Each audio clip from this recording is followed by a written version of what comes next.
नमस्कार, मी गणेश आजपल. स्वामी कृपा क्रिएशन या यूट्यूब चॅनलमध्ये तुम्हा सर्वांचं मनपूर्वक स्वागत करतो. निमित्त आहे घबाड कुंड या मराठीतल्या पहिल्या युनिव्हर्सचा पहिला या महत्त्वाच्या चित्रपटाचं आणि दिग्दर्शक म्हणून कॅप्टन ऑफ द शिप ज्याला म्हणतो ते प्रीतम एस के पाटील माझ्यासोबत आहेत. नमस्कार प्रीतम दादा. नमस्कार. आणि सर्वप्रथम शुभेच्छा. Thank you so much. घबाड कुंड त्याच्या आधी तुझे प्रोजेक्ट आम्ही बघितलेले आहेतच. मी अवजाव मुद्दाम करत नाहीये. अनुभव आणि ज्ञानाने खूप मोठा आहे. तर मुळात भयपट आणि भयपटाला दिलेली ट्रीटमेंट आणि त्यातनं घबाड कुंड सारखा विषय काय सांगशील ते तुला डिस्क्लोज करावं असं वाटतंय? मला चित्रपट ऑब्व्हियसली माझे वेगळे करण्याचा मी प्रयत्न करतो आणि माझ्या रसिक मायबापांना ते आवडतं सुद्धा. या चित्रपटामध्ये ते तर आहे. या चित्रपटात खूप साऱ्या गोष्टी यामध्ये कॉमेडी, हॉरर, ऍक्शन, मराठीत सर्वात मोठा ऍक्शन करण्याचा मी प्रयत्न केला आहे ते तर आहेच. पण सर्वात महत्वाची गोष्टी हा मराठीचा फर्स्ट युनिव्हर्स होय. म्हणजे जे आपण हॉलिवूड बॉलिवूडमध्ये बघत आलो की हा कॅरेक्टर इकडनं येतो तिकडनं आणि तो मराठीत प्रयत्न आपण केलेला आहे. घबाड कुंडनी केलाय. तर आल्याळ पल्याळ आणि घबाड असं मिळून एक नवीन युनिव्हर्स आपण बनवलाय. तर मोठं घबाड बनवणार ते सर्वांना मजा येईल. आणि त्या युनिव्हर्स कसं असतं कारण आपण कॅप्टन अमेरिका, अँटमॅन बघत आलोय. बरोबर. आपलं मराठी का नाही? हे माझे हिरोज आहे सर्व. खरं. आणि हे हिरोज लोकांना बघायला आवडतात. आणि यावेळेला निर्माता म्हणून कोणीतरी खंबीरपणे उपस्थित असणं आवश्यक असतं.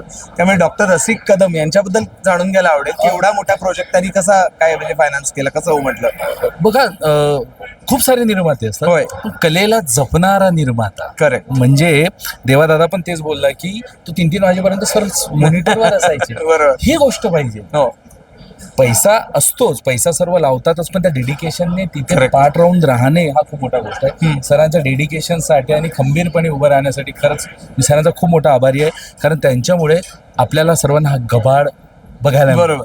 मुळात देवदत्त नागे, संदीप पाठक अशी सगळी मंडळी, प्राजक्ता हनमकर, वैष्णवी कल्याणकर सगळ्या कलाकारांची मोठ बांधणं पण महत्वाचं असतं. त्याबद्दल काय सांगशील? बघा, एकतर जसं तुम्ही बोलला की आवो जावो, मला ते लहान भावासारखं मांडतात. बरोबर. आणि तुम्ही बघितलं असेल की आमचं वातावरण फ्रँक फॅमिली आहे. आम्ही फॅमिली म्हणून काम करतो. आम्ही शूटवर जातो तर असं समजतो की आम्ही आता कुठल्या तरी टूरवर आलोय.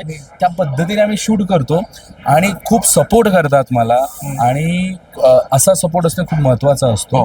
तर या गोष्टी मला या सर्वांकडनं नवीन वेळेस नवीन गोष्टी शिकायला मिळतात आणि खूप सारा प्रेम सुद्धा भेटतो. Okay, so wish you all the best. Gudhipadwa जवळ येतोय. गुढीपाडव्याच्या निमित्ताने काही संकल्प आहेत का ते सांग आणि शुभेच्छा पण दे आपल्या चॅनलला. येस, गुढीपाडवा येते ऑब्व्हियसली की नव्याने आपण तेव्हा सुरुवात करतो. तर आमचाही युनिव्हर्स नव्याने सुरुवात होतोय.